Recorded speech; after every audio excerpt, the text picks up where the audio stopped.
Media channel కి స్వాగతం. Vijayawada Gandhinagar press club లో హిందూ చైతన్య వేదిక ఆధ్వర్యంలో ప్రెస్ మీట్ నిర్వహించారు. ఈ కార్యక్రమంలో హిందూ చైతన్య వేదిక రాష్ట్ర కో కన్వీనర్ అంబటి మారుతీరాం, జిల్లా సహ సంయోజక్ పొట్టి మూర్తి శ్రీనివాస్, మహిళా కన్వీనర్ ఎస్బి కనకదుర్గ పాల్గొన్నారు. అందరికీ నమస్కారం.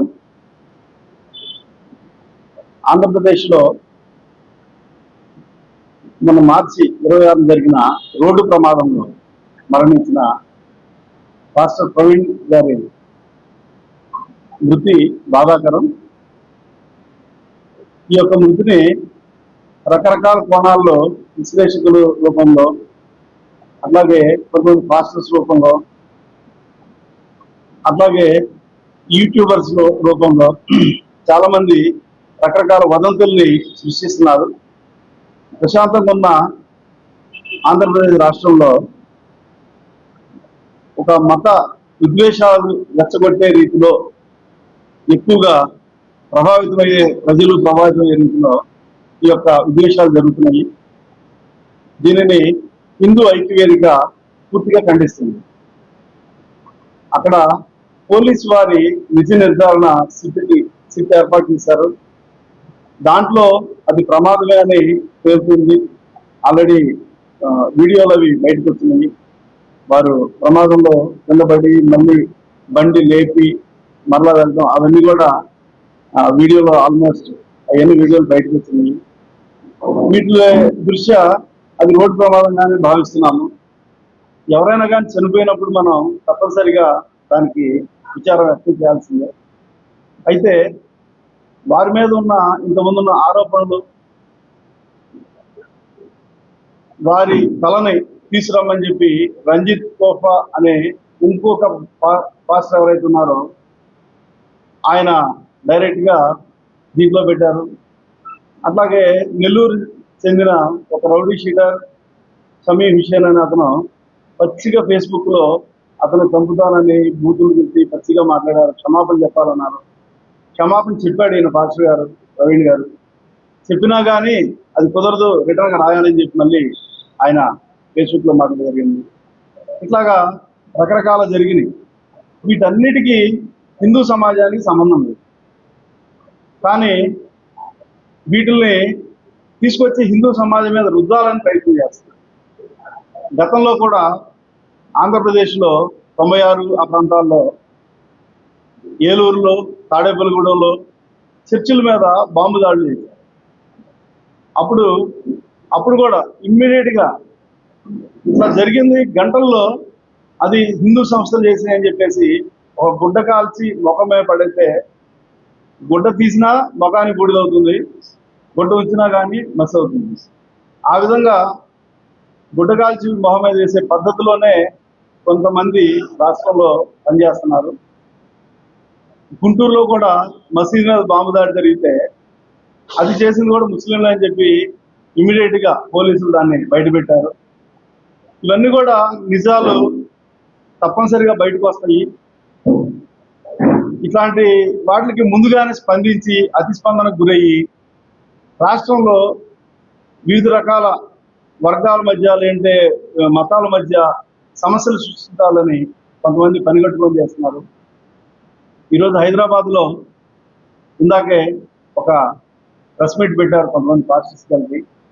దాంట్లో కొంతమంది బాగానే మాట్లాడారు, మిగతా వాళ్ళు రాముడు, కృష్ణుడు ఇవన్నీ కూడా తీసుకొస్తున్నారు.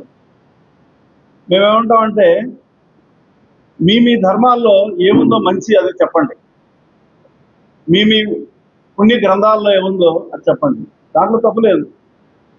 హిందూ ధర్మంలో ఉన్న లోటుపాట్లన్నీ మీరు తీసుకురావడానికి మీకు అవసరం ఏమైంది? మీ దాంట్లో సబ్జెక్ట్ లేదా? మీ యొక్క గ్రంథాల్లో మంచి కానీ సబ్జెక్ట్ కానీ ఏం లేదా? కేవలం హిందూ ధర్మాల్లో ఉన్న సబ్జెక్టులు వీటి మీదే మీకు ఉందా? కాబట్టి మీ ధర్మంలో ఏమంటుందో చెప్పుకోండి. ఇక్కడ ఉన్న రాముడు, సీత, కృష్ణుడు మాకు ఆరాధ్య దైవాలు. మా ఆరాధ్య దైవాల్ని మీరు ఎలా ప్రశ్నిస్తారు? మేమే ప్రశ్నించట్లేదే. ఈ రాష్ట్రంలో హిందూ సంస్థలు ఏదేని ఒక ఇతర ప్రార్థనాలయం మీద కానీ వ్యక్తుల మీద కానీ దాడి చేసిన సంఘటనలు లేవు. కేవలం హిందూ ర్యాలీల మీద, హిందూ దేవీ దేవతల పూజలు జరుగుతున్న సందర్భాల్లో, లేదు హిందువులు ఏదన్నా ఊరేగింపు చేసుకుంటుంటే వీటి మీద రాళ్ళదాడులు జరుగుతుంది. ఈ రాళ్ళు వాళ్ళ ప్రార్థనాలయాలు ఎందుకుంటున్నాయి? ఇవన్నీ కూడా మనం ప్రశ్నించవలసిన అవసరం ఉన్నది. అయితే ప్రస్తుతం ఉన్న ఈ సమస్య ఏదైతే ఉందో రాష్ట్రంలో అత్యధికంగా ఈ సోషల్ మీడియాలో దీంట్లో ఎక్కువగా ప్రచారం అవుతున్నాము. దీన్ని పోలీసు వారి దృష్టికి కూడా తీసుకొచ్చాము. మా డిమాండ్ ఏంటంటే ఈ యొక్క సమస్యని పోలీసులు ఎట్లయినా తీసుకున్నారు ఆల్రెడీ. దాన్ని ఇంకొద్దిగా సిట్టింగ్ జడ్జి గారితో కానీ జ్యుడిషియల్ ఎంక్వైరీ కానీ చేసి నిజాన్ని బయటికి తీయాలి. దాంట్లో ఎవరన్నా ఉంటే తప్పనిసరి దాన్ని శిక్ష పడేలా చేయాలి.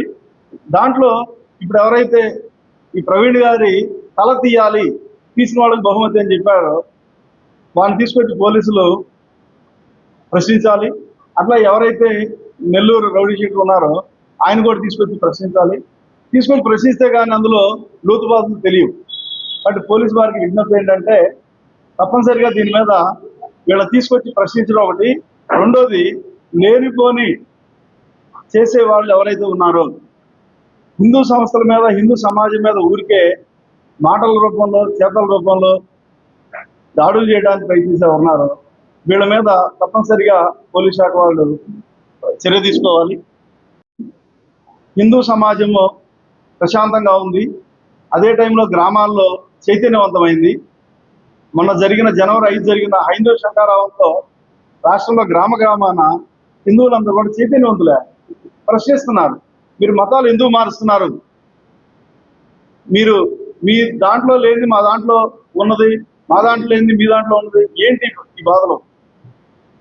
మీది మీరు చేసుకోండి, మా దేవుడి దగ్గర మీరు ఎందుకు వస్తారని గ్రామాల్లో ప్రతి ఒక్క వచ్చే మత మార్పులు చేసే వాళ్ళని ప్రశ్నిస్తున్నారు ప్రజలు.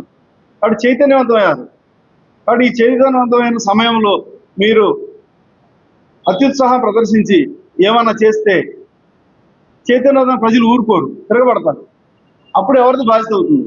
ప్రశాంతమైన రాష్ట్రాన్ని ఎందుకని మీరు ఈ విధంగా చేయాలనుకుంటున్నారు? దీంట్లో ఒక పాస్టర్ గారు రాడ్లు పెట్టుకొని తిరుగుతున్నారు.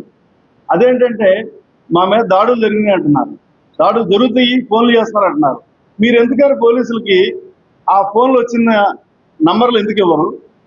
మీకు మెయిల్స్ వచ్చినాయి అంటున్నారు, మీ మెయిల్ ఐడీలు పోలీసులకు ఎందుకు ఇవ్వరు? ఇస్తే పోలీసులు వెంటనే దాని మీద చర్య తీసుకుంటారు కదా. మీరు రాడ్లు పెట్టుకొని, మారణాదాలు పెట్టుకొని తిరగాల్సిన పరిస్థితి ఏంటి?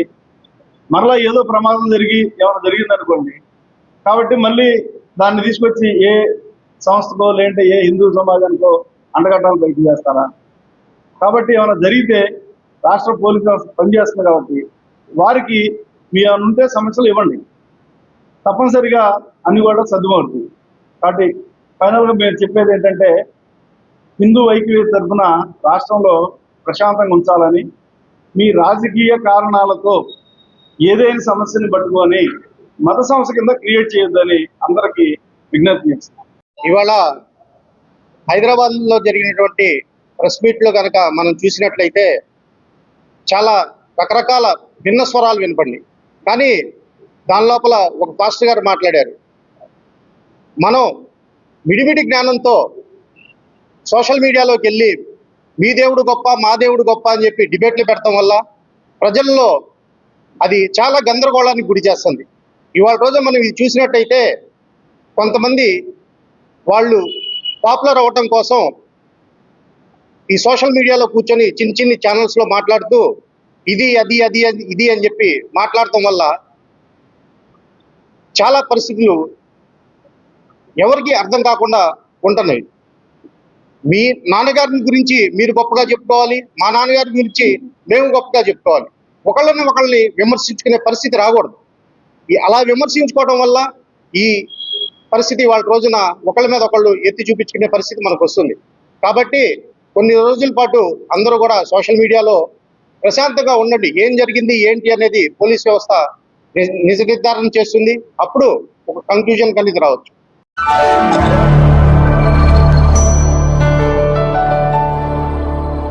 Thank you for watching the video and please subscribe Virat Media. For more updates, click on the bell icon.